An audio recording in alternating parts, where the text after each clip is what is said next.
Berbicara sakarat, orang beriman ini ada dua. Ada yang sakaratnya ringan dan ada yang sakaratnya berat.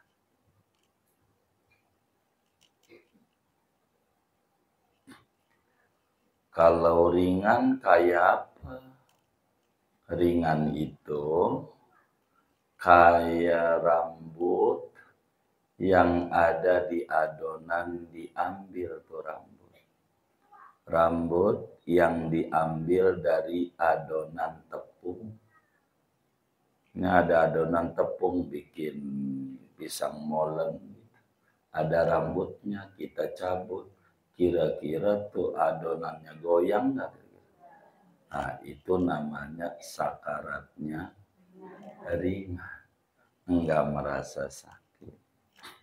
Kayak begitu. Yang kedua, ada yang sakaratnya berat. Kayak apa? Berat itu kata Nabi nih kayak besi yang nempel di kulit kambing busuk. Besi yang nempel di kulit kambing yang busuk. Kita cabut, ngikut nggak? Ngikut dicabutnya. Begitu, dicabutnya. Begitu. Terus sekarang ibu mau takut, mau berani, bakal ngalamin. Ini bukan tugas amil, tugas kita. Bakal begini, begitu. Makanya ada doa Allahumma hawwin alaina fi sakaratil maut. Itu maknanya kita punya nyawa dicabutnya kayak rambut yang di adonan tepung, kagak goyang adonannya. Begitu. Karena itu kalau kita ngalamin sakarat nih, kita bukan orang, kita, maka ada beberapa adab yang harus dijalani sama kita. Kalau kita ngalamin sakaratul maut. Ada adab yang harus dijalanin oleh kita supaya sakaratnya ringan. Yang pertama, Assalamualaikum warahmatullahi wabarakatuh. Bismillahirrahmanirrahim. Alhamdulillahi rabbil alamin. Wassalatu wassalamu ala sayyidina Muhammadin wa ala alihi wa sahbihi ajma'in. Allahumma inna nastahdika li arsyadi amrina wa zidna ilman yanfa'una.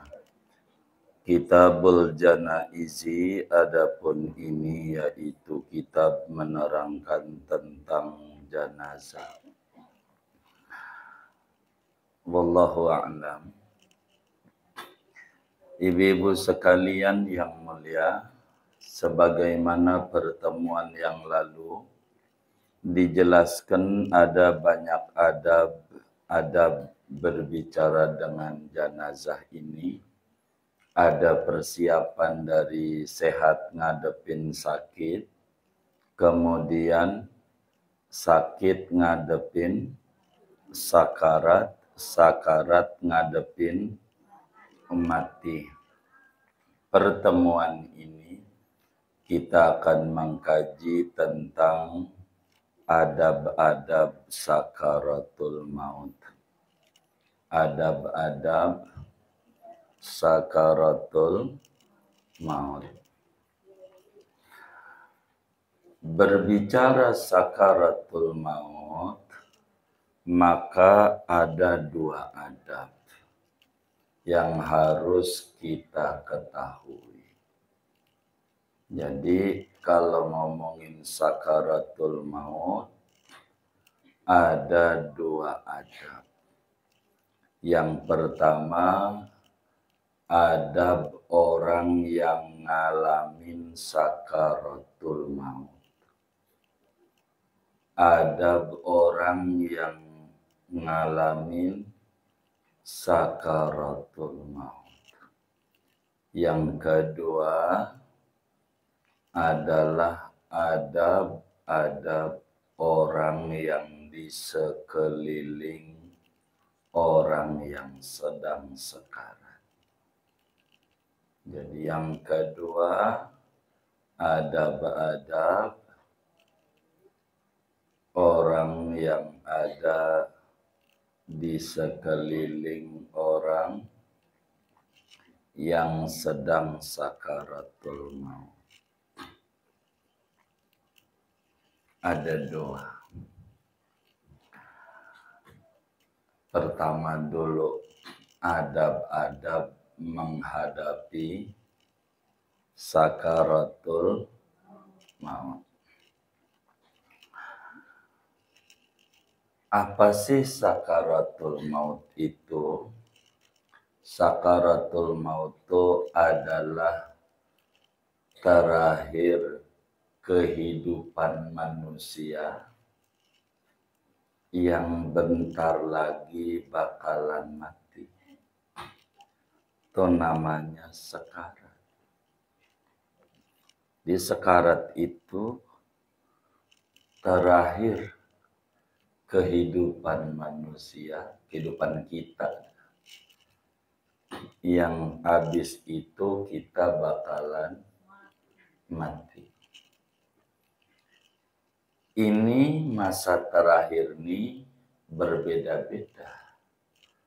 Ada yang cuman sedetik, ada yang semenit sekaratnya tuh.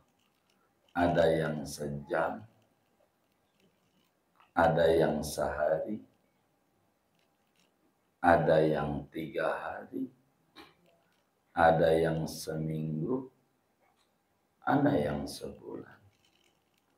Sakaratnya tuh.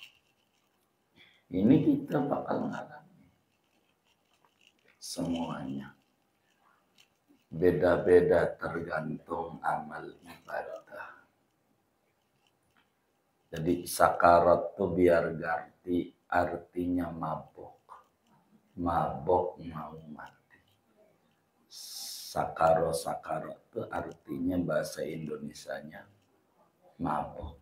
Sampai akalnya hilang, melayang. Itu yang disebut sakaratul maut. Enggak kiai, enggak orang biasa, enggak tukang ngaji, enggak bukan ngaji, semuanya ngalamin. Jangankan kita, Nabi juga ngalamin. Di dalam hadis riwayat Imam Bukhari, Rasulullah sallallahu alaihi wasallam bersabda, innalil mauti lasakarat. Sesungguhnya bagi kematian itu ada mabuknya, ada sakaratul mautnya. Begitu, beda-beda.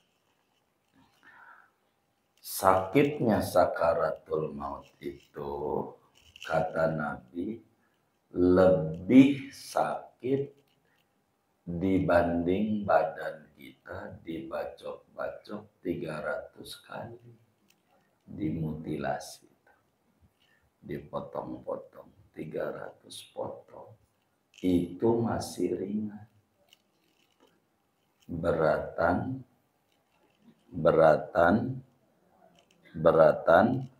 sakaratul maut. Gitu. Beratan sakaratul maut.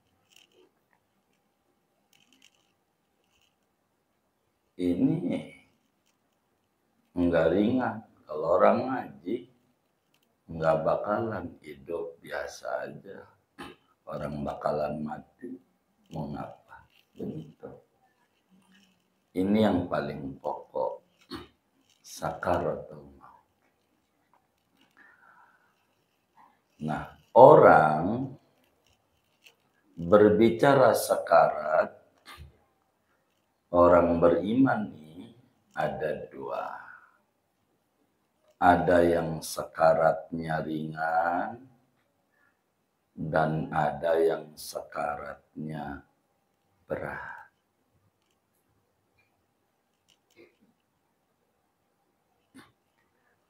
Kalau ringan kayak apa? Ringan itu kayak rambut yang ada di adonan diambil tuh rambut. Rambut yang diambil dari adonan tepung. Ini ada adonan tepung bikin pisang molen. Ada rambutnya, kita cabut. Kira-kira tuh adonannya goyang nggak? Nah, itu namanya sakaratnya ringan. Enggak merasa sakit. Kayak begitu.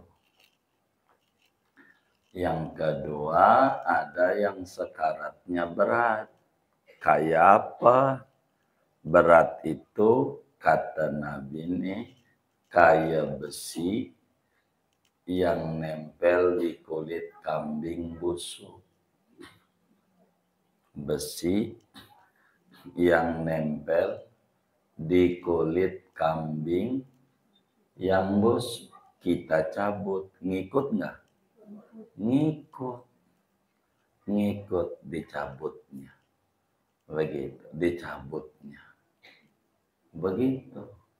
Terus sekarang ibu mau takut, mau berani, bakal ngalamin. Ini bukan tugas amil, tugas kita. Bakal begini, begitu. Makanya ada doa, Allahumma hawwin alaina fi sakaratil maut. Itu maknanya kita punya nyawa dicabutnya kayak rambut yang di adonan tepung, kagak goyang adonannya. Begitu. Begitu. Saya tidak bercerita penyebab-penyebab sakarat lama, karena ini bukan ngaji fikih nantinya, ngaji akhlak. Saya mah berbicara adab-adab saja. Begitu ngaji tasawuf. Begitu. Saya nggak terangin itu, terang itu lama dari awal. Saya hanya poin-poin pokok saja yang kita terangin. Jadi sakarat itu ada yang berat, ada yang ringan. Karena itu kalau kita ngalamin sakarat nih, kita bukan orang. Kita, maka ada beberapa adab yang harus dijalani sama kita. Kalau kita ngalamin sakaratul maut. Ada adab yang harus dijalanin oleh kita supaya sakaratnya ringan. Yang pertama, nih adab orang yang sedang sekarat.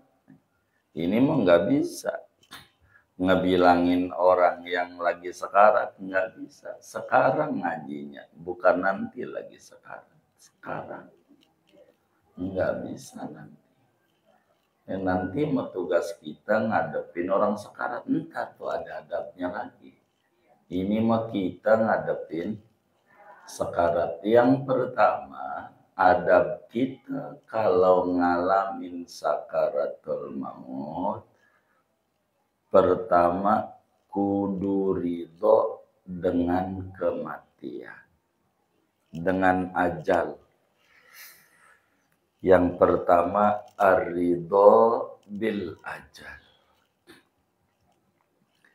Pertamanya kudu ridho dengan ajal. Jadi di mana ada permulaan pasti ada akhirat. Di mana ada hidup pasti ada mati. Jadi di hatinya waktu dalam sekarat, oh ini yang diomongin waktu ngaji kemis itu begitu. Begitu. Jadi kita kudu paham. Begitu. Ridho itu apa ya? Senang. Bukan ridho yang kagak ridho. Itu makalah. Gitu. Bukan itu. Ini ridho tuh senang. Begitu. Orang kalau kemudian mau berjumpa dengan Allah senang. Masa tugas di dunianya sudah habis. Masa sekolah kelas 6 SD enggak mau berhenti, mau kelas 6 aja. Orang apa tuh namanya? Orang apa namanya? Orang oon. Iya, orang kagak ridho dengan ajal tuh oon. Lah orang udah habis masanya. Enggak mau. Ini diantara penyebab yang lama. Walaupun kiai, apalagi bukan kiai. Begitu. Ridho dengan ajal. Di mana ada awalan, ada akhiran. Di mana ada hidup, ada mati. Begitu kita kudu ridho dengan mati. Sebagaimana kita ridho dengan hidup. Kan hidup bukan punya kita. Hidup ini punya mati. Lah, kenapa kita nggak terima-terima? Orang punya terserah. Begitu. Mau hidup, mau mati. Begitu. Yang kedua, mentafakuri ayat-ayat kematian. Ini rada repot nih bagian ini. Mentafakuri ayat-ayat kematian. Ini nih rada repot kali ini. Karena kalau kita nggak sering ngederes Quran, ya kita mana tahu ayat-ayat kematian. Semacam kullu nafsin dha'iqatul maut. Begitu. Likulli syai'in ajal. Segala sesuatu ada batas ketentuannya. Kan begitu. Setiap yang bernyawa pasti ngalamin mati. Itu kita harus ingat nih ayat-ayat nih. Supaya muncul keimanan di dalam hati. Muncul ridho. Oh ini mati itu ini. Mati itu. Begitu kita. Biar kita paham. Begitu. Namanya ayat-ayat kematian. Ridho tuh dengan ayat-ayat kematian. Sebab ulama bilang kullu na'in sayun'a wa kullu baqin sayubka wa kullu hamilin sayuhmal wa kullu musallin sayusalla alaih wa kullu dafinin sayudfan wa kullu man asha mata wa kullu man mata fata wa lam yabqa ghairullahi azza wa jalla. Setiap orang yang tukang ngumumin berita duka cita, yang nge-share di Facebook, di WA si anu mati, jangan nyengir-nyengir. Besok lusa bakal di-share. Iya, begitu. Setiap yang nangis bakal ditangisi. Yang ngubur bakal dikuburin. Begitu sebab yang hidup bakalan mati. Begitu kalau mati kagak ada yang dibawa. Mau ngapa jadi puyang-puyang hidup. Begitu. Begitu enggak ada yang dibawa. Yang langgeng hanya Allah. Kalaulah manusia itu berhak langgeng di dunia ini, tidak ada yang pantas kecuali Nabi Muhammad. Sallallahu Alaihi Wasallam yang pantas untuk hidup terus. Wong akhlaknya baik, segalanya baik. Tapi sudah menjadi ketetapan Allah, kullu nafsin dha'iqatul maut, kudu mati. Maka mati juga. Nabi, maka Nabi mati. Kita nggak mau mati. Siapa kita? Orang Nabi aja mang baik mati, apalagi kita yang kelakuannya nggak baik. Begitu. Mati nanti ujungnya. Mati. Ini kita kudu tafakuri. Kalau kita tafakuri nih, kita meninggalnya gampang. Begitu.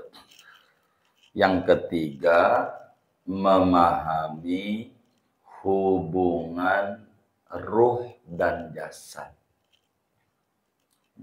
Ini nih rahasianya nih. Memahami hubungan antara ruh dan jasad. Begini, alam itu ada dua, biar tahu ya. Alam itu ada dua. Ada namanya alam mulki, ada namanya alam malakut. Alam tuh, apa tuh alam mulki? Alam indrawi. Alam mulki itu alam yang bisa ditemukan lewat panca indera.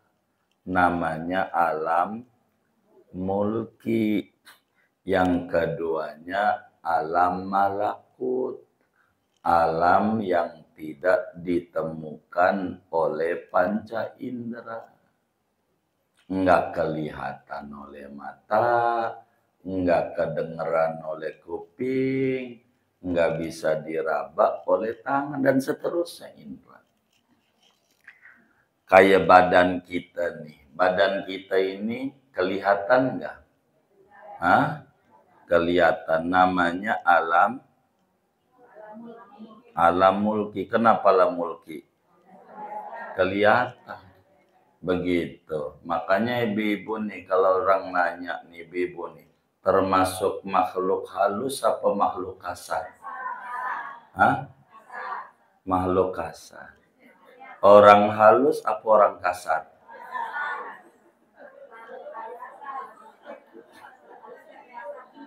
Iya, orang halus orang kasar.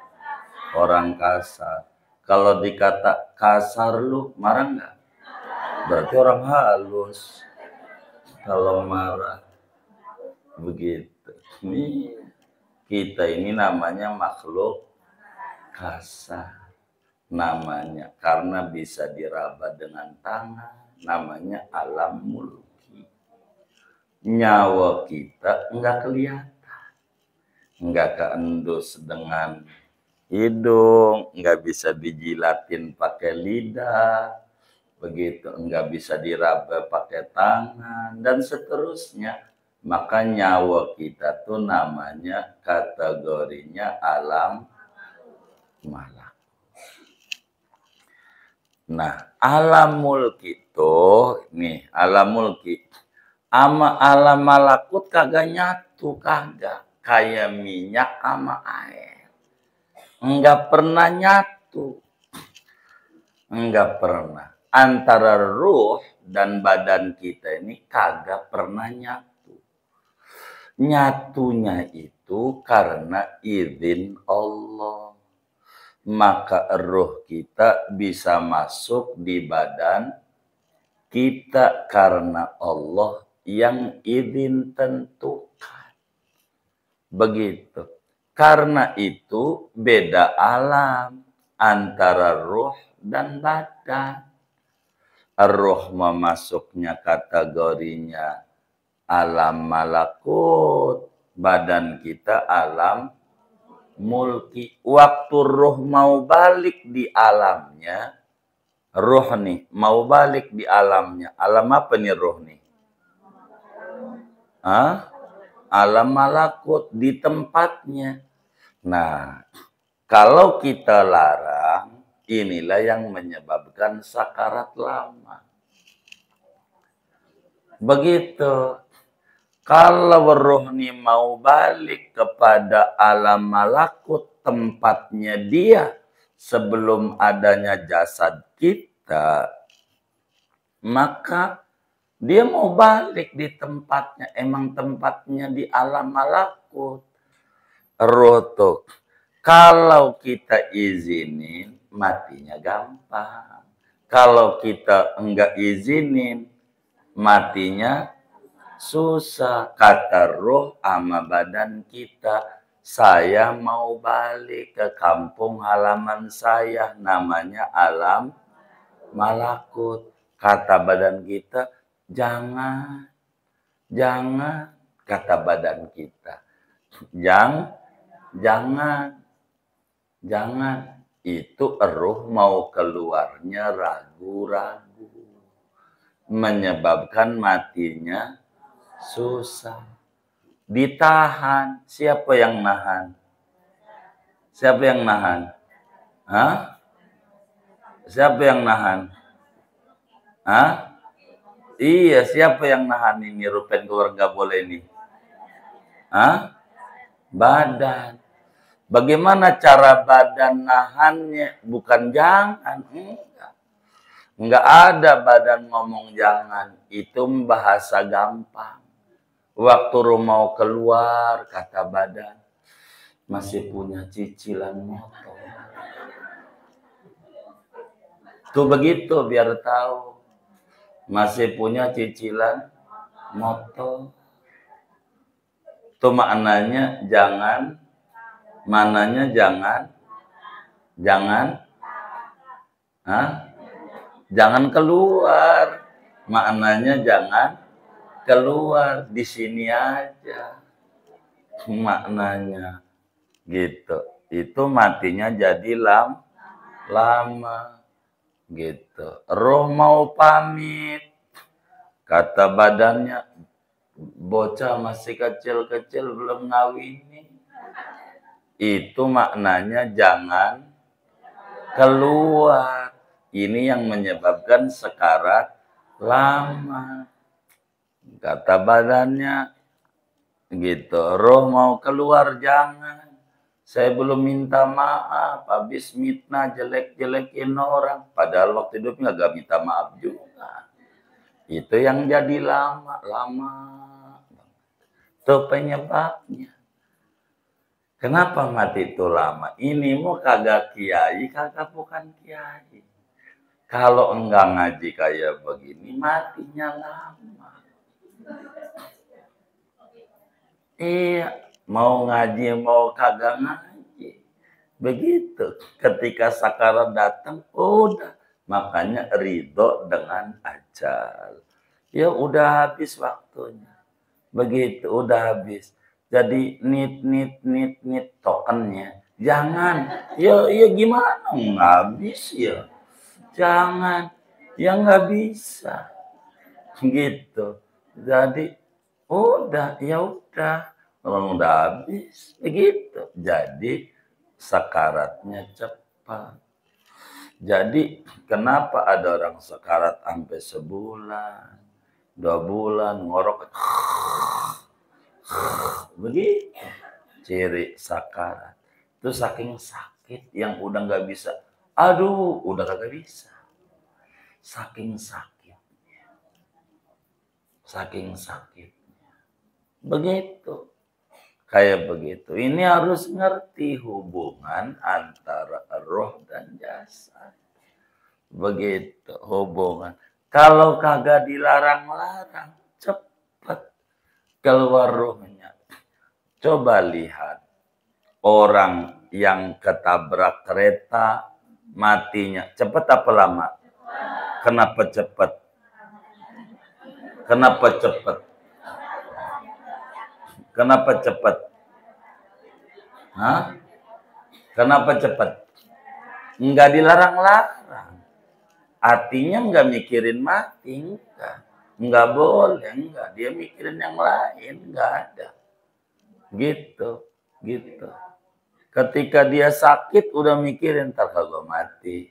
masih punya angsuran lagi, seragam belum lunas, apa ya begitu, matinya lama. Kenapa orang matinya lama? Ya kayak begitu, gitu. Nah ya begitu. Tuh nggak ngerti antara asilah baina alamil mulki wa alamil malakut. Hubungan antara ruh dan jasad. Kita kudu tahu, wong kita bakal ngalamin, suka nggak suka bakal ngalamin. Begitu. Ibu mau hidup terus, orang pada mati, ibu di sini aja. Mau beli beras di mana? Belikan sendiri, gitu kakak. Ini orang gak ada sendiri tuh. Siapa yang mau nguburin? Begitu. Iya. Jadi ini kudu ngerti. Pertama ridho dengan ridho dengan ajal. Kedua, mentafakuri ayat-ayat kematian. Begitu. Ketiganya, memahami hubungan roh dan jasad atau alam mulki dan alam malak. Jadi kalau orang udah mau mati itu nggak bakalan mati sebelum diunjukin ono nerakamu. Karena lo di dunianya begini. Ono surgamu. Gitu. Yang kayak gitu. Jadi nanti saya cerita tentang mati. Apa husnul khotimah. Ntar ini. Kita baru sekarat dulu. Ntar baru ngomongin mati. Ntar begitu biar kita tahu. Begitu bakal ngalamin. Mau ngapain hidup puyeng-puyengin. Begitu. Orang bakalan mati. Tonton begitu. Begitu bakalan mati. Ini hidup. Roh dan jasad. Mana lagi adab-adab orang yang ngalamin sekarat, husnudzon kepada Allah, baik sangka kepada Allah. Kata Nabi, la yamutanna ahadukum illa wa huwa yuhsinudzonna billah. Kata Nabi, janganlah mati seorang kamu melainkan dalam keadaan husnudzon kepada Allah. Baik sangka Allah tuh Maha Rahman. Itu memberi rahmat sama kita. Allah tuh Maha Pengampun. Kalau kita sekarat yang kita ingat-ingat kemurahan Allah. Jangan yang diingat-ingat dosa kita, yang diingat-ingat kemurahan Allah. Allah murah, Allah pengasih, penyayang, pengampun. Allah dosa gede juga diampuni sama Allah. Itu yang harus ada di pikiran kita, biar matinya gampang. Emang ini mau begitu. Kalau orang di sekelilingmu cuma ngedorong doang. Ngedorong. Ngebantu. Yang ngebantu sebatas ngebantu. Begitu. Tapi enggak berjuang. Yang berjuang kita. Sekarat. Baik sangka Allah. Kalau kita sekarat. Kudu Allah tuh baik. Gitu munculin kebaikan Allah. Biar kita enggak takut. Orang kita mau dikasih surga enggak mau. Begitu. Mau aja. Gitu. Orang sekarang. Begitu. Kalau paham ini, mati siapa aja, kapan aja, mau ngapa. Orang punya Allah. Mau bertahan apa hidup. Kalau yang bertahan-tahan pasti punya salah. Begitu, kalau nggak punya salah mau ngapa takut? Orang mati biasa aja. Orang nggak hidup selamanya. Begitu. Gitu. Orang disuruh pensiun, nggak mau. Begitu. Begitu. Mau dikasih nggak kerja, dapat gaji. Gitu. Enak. Begitu.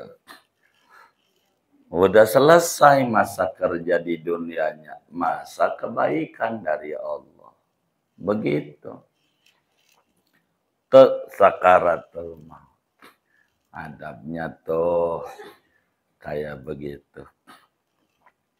Biar kita ini. Jadi orang nih kalau ngalamin sekarat orang tuh setan datang nyerupain nenek kita, kakek kita, babak kita, orang yang kita cintai. Setan ngadepin kita. Orang sekeliling pada nangis. Dia atau yang sekarat ngelihat setan. Ada di kepala kadang, ada di kaki, di pala. Dia ngomong, saya nenekmu, kata setan, ngerupa nenek kita. Ini nenek, ini agamanya Kristen. Enak kalau di sononya. Begitu. Jadi, lo kalau pengen enak, ikut nenek aja Kristen. Kita ngangguk, mati. Ya udah. Itu yang disebut su'ul.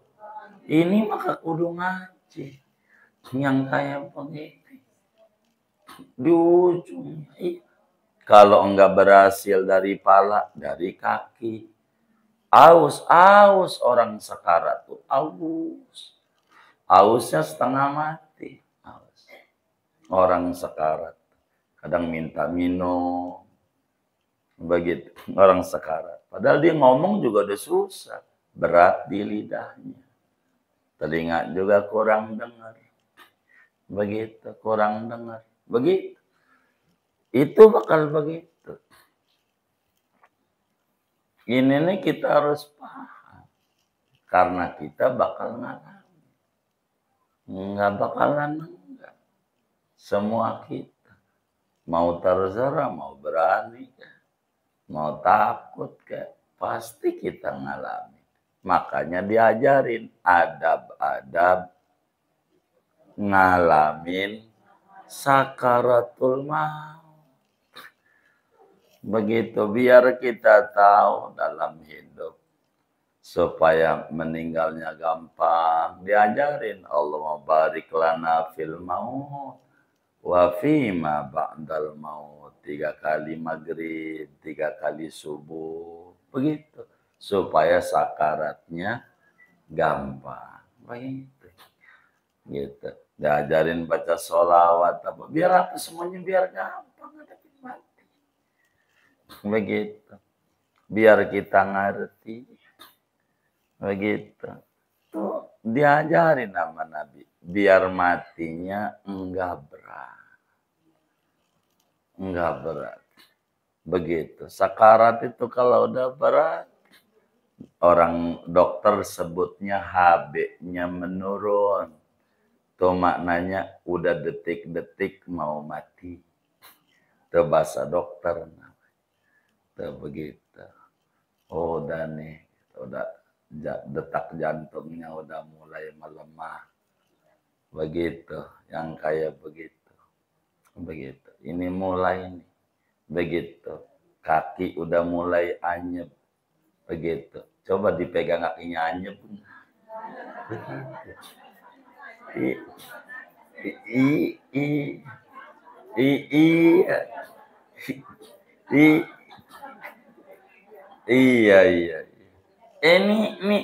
Ini yang kudu tahu kita. Kalau ini tahu hidup kita tenang mau ngapain. Gitu. Terserah orang hidup mau ngapa kayak dia. Suka-suka dia. Begitu. Kuburannya masing-masing. Begitu. Maunya dosa urusan dia. Begitu. Mau ngapain hidup. Begitu. Ini nih kita kudu paham. Namanya adab-adab lil muhtadir, orang yang ngalamin sakaratul maut. Muhtadar, orang-orang yang sedang sekarat. Ada kita punya adab, bukan orang sekeliling doang mentar. Biar tuntas adab kita. Kalau sekarat kayak gitu. Husnudzon nama Allah, bayangin rahmat dan ampunan Allah. Begitu, ampunan Allah. Udah kalau udah mati sendiri, nggak ada yang bantuin. Begitu. Nanti semuanya ada balasannya. Apa yang dia lakukan di dunia. Penyebab yang terberat orang sakarat menfitnah orang. Itu paling beratnya orang sakaratul maut. Banyak, saya nggak mau masuk wilayah akhlak. Kita wilayah jenazahnya saja, jadi yang pokok-pokok. Supaya kita bisa memahami kalaulah kita ngalamin sakaratul maut, kudu ridho, semua kita ada batasnya. Berbeda-beda. Udah dikasih masa sama Allah, semua kita modalnya sama. 24 jam, mau kiai mau bukan, mau pedagang mau bukan, tua mau muda 24 jam. Siapa pandai, dia yang beruntung, memanfaatkan waktu. Begitu, waktu terus berjalan, terus saja. Itu begitu. Ini yang kita kudu tahu tentang ini. Namanya adab-adab sakaratul maut. Ini ada adab-adabnya. Begitu.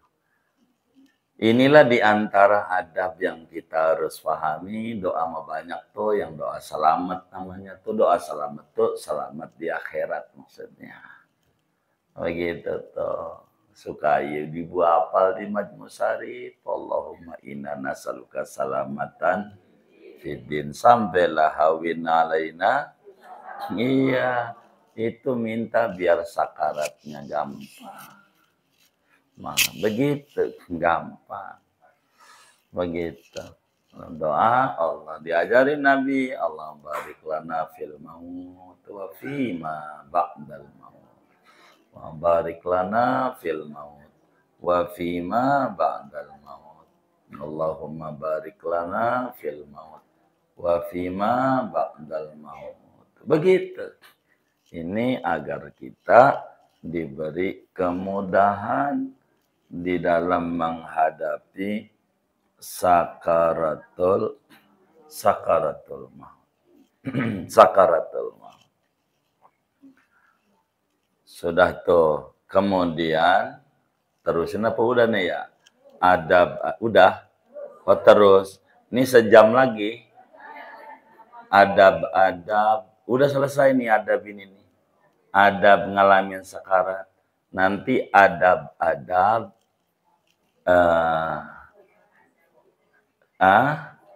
iya orang yang kita orang ngadepin orang yang lagi sekarat. Apa yang harus dikerjain nih oleh keluarga, oleh teman.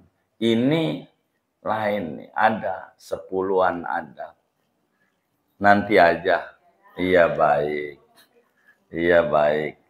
Terus segini ada yang ditanya silahkan. Baik.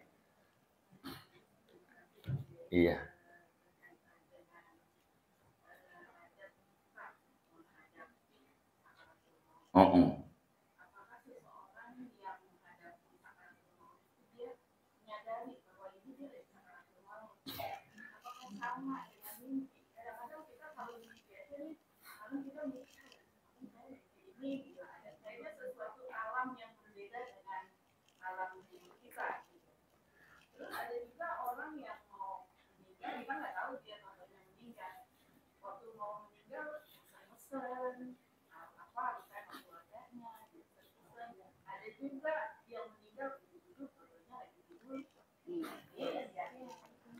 Iya, itulah yang disebut ada yang sakaratnya cepat, ada yang sakaratnya lama.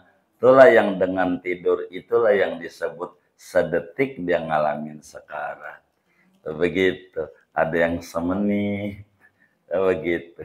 Ada yang nggak berasa.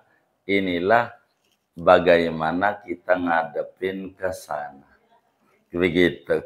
Ada begitu. Jadi sakaratul maut itu kita udah kebayang kehadiran daripada malaikat maut.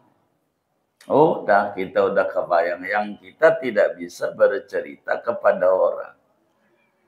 Makanya kadang yang disebut meninggalnya ujug-ujug. Itulah yang paling nikmatnya orang. Kalau meninggalnya kayak begitu. Dan Nabi nyuruh kita ngedidik, Allahumma inni a'udzubika min ardhalil umur. Ya Allah, jangan sampai saya ngalamin umur yang hina. Di tempat tidur, kencing di tempat tidur, nyusahin semuanya, anak jadi doraka. Begitu. Itu namanya disebut ardhalil umur namanya. Namanya ardhalil umur. Andai kayak begitu. Yang enak yang ujuk-ujuk itu. Yang enak begitu. Enak buat dia begitu. Karena apa? Dia jiwanya los. Begitu. Jiwanya. Kalau jiwanya los itu ridho dengan aja. Matinya gampang. Matinya. Jadi semuanya begitu. Jadi roh tuh mau keluar tuh asal kita monggo aja. Matinya gampang. Kalau kata kita cicilan. Itu maknanya jangan keluar dulu. Padahal waktunya mau keluar. Ini yang lama. Bocah masih kecil. Utang belum lunas. Saya belum minta maaf sama si Anu. Begitu. Begitu. Itu yang bikin lama. Lama. Jadi kenapa ada yang ojok-ojok? Kenapa ada yang lama?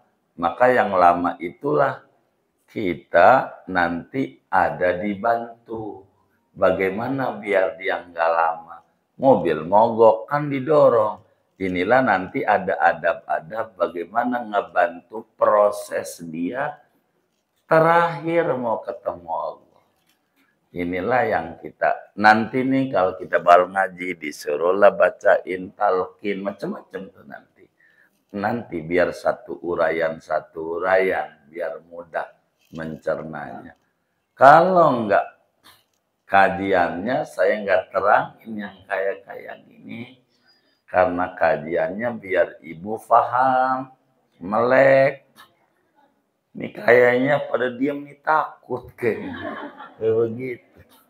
Begitu. Orang bakal ngalah. Ngapa takut? Begitu. Begitu. Taubat kalau merasa salah, takut matinya berat. Begitu. Itu kayak begitu. Alam. Iya baik.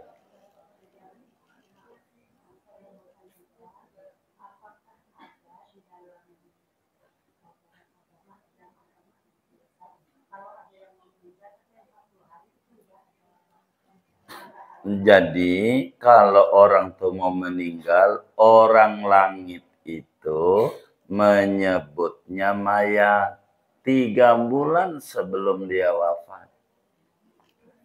Begitu. Ada doa. Ada yang disebut mayat itu umurnya masih bertahun-tahun. Itu disebut mayat. Kalau orang kagak mau ngaji. Badannya waras, sehat, ngaji enggak. Maka orang langit nyebutnya mayat yang berjalan di muka bumi. Makanya kata Imam Syafi'i, man fatahu ta'limu waqta syababihi fakabbir alaihi arba'an li wafatihi. Kata Imam Syafi'i, siapa orang yang hidupnya nggak mau ngaji, takbirin aja 4 kali. Iya, kalau nggak mau ngaji, sebab malaikat di langit nyebutnya mayat yang berjalan di muka bumi. Mau ngapain dia? Di dunia nggak mau nyari bekal akhirat. Modal pertamanya ngaji. Gitu. Gimana kita mau ibadah benar kalau kita nggak ngaji? Begitu, yang ngaji aja banyak yang nggak benar, apalagi yang kagak ngaji. Begitu, begitu, kayak begitu. Ini kan harus kita pahami.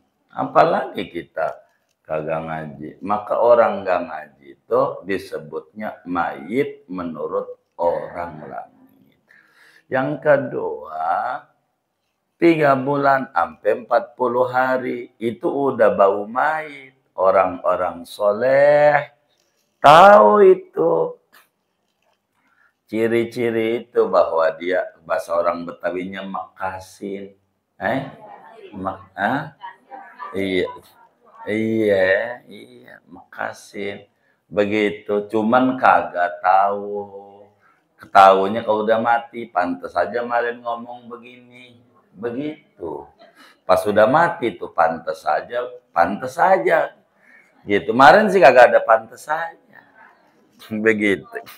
Itulah ciri begitu.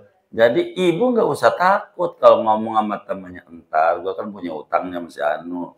Itu lu mekasin nih, nggak perlu takut. Wasiat itu perlu. Itu waktu sakit wasiatmu. Kita ini. Jadi iya itu yang matinya paling enak, nggak ngalamin sakit lagi.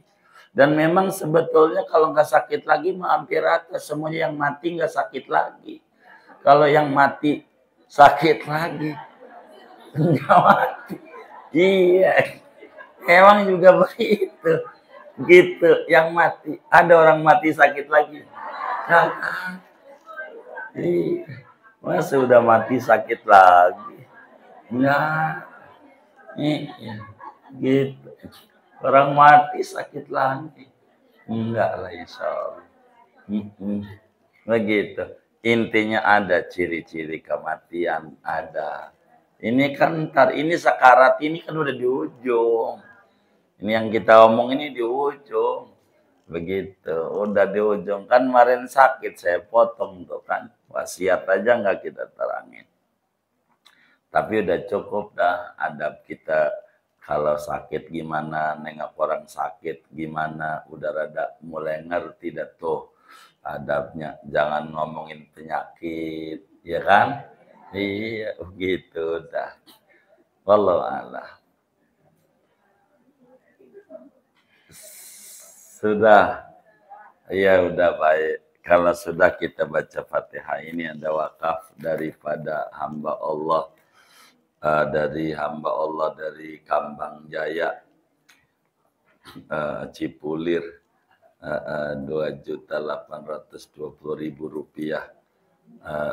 Pahalanya Bapak Syair bin Sahir, Bapak Nurman bin Nun, Ibu Nurmalis binti Tausan, Ibu Nuri Masna binti Bince. Kita baca Fatihah, mudah-mudahan Allah Subhanahu wa Ta'ala terima wakafnya, ganti berlipat-lipat ganda, diberikan rezeki yang luas, yang halal, yang barakah. Usahanya toko Kambang Jaya Cipulir makin maju, makin berkah. Allah kabul hajat dunia, hajat akhiratnya.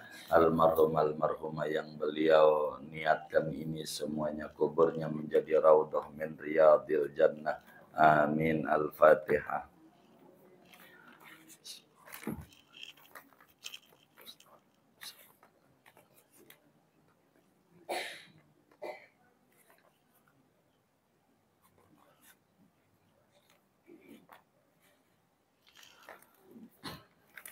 Ini juga ada wakaf dari keluarga besar Majelis Taklim Al-Khairiyah, 1.500.000 rupiah. Ini dari Zawiyah Darul Hasbi Rawablong. Kita baca Fatihah, Mudah-mudahan Allah Subhanahu wa taala terima wakafnya dan Allah Subhanahu wa taala ganti berlipat-lipat ganda, diberikan rezeki yang luas, yang halal, yang barakah. Allah kabul hajat dunia, hajat akhiratnya. Allah Subhanahu wa taala tinggikan derajatnya, juga anak-anaknya menjadi qurratu a'yun. Allah anugerahi anak keturunan yang solehin dan solehat, anak yang bekerja mendapatkan pekerjaan yang barakah. Al-Fatihah.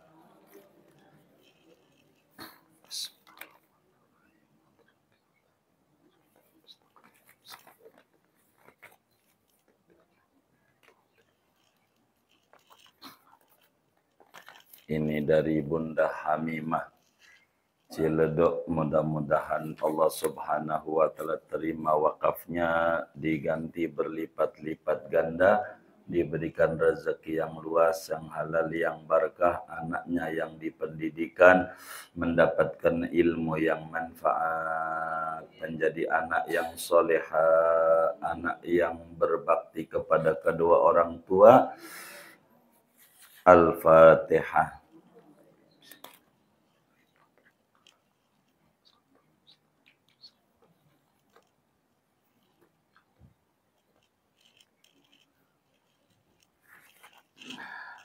Kemudian buat kita bersama, duduk-duduk kita di majelis ilmu, Allah beri kita semuanya limpahan barokah, umur kita barokah, rezeki kita makin barokah, usaha-usaha kita barakah, kesehatan kita barakah, anak keturunan kita barakah, lingkungan kita barakah. Allah beri kita semuanya barakah dunia, barakah akhirat. Amin. Al-Fatihah.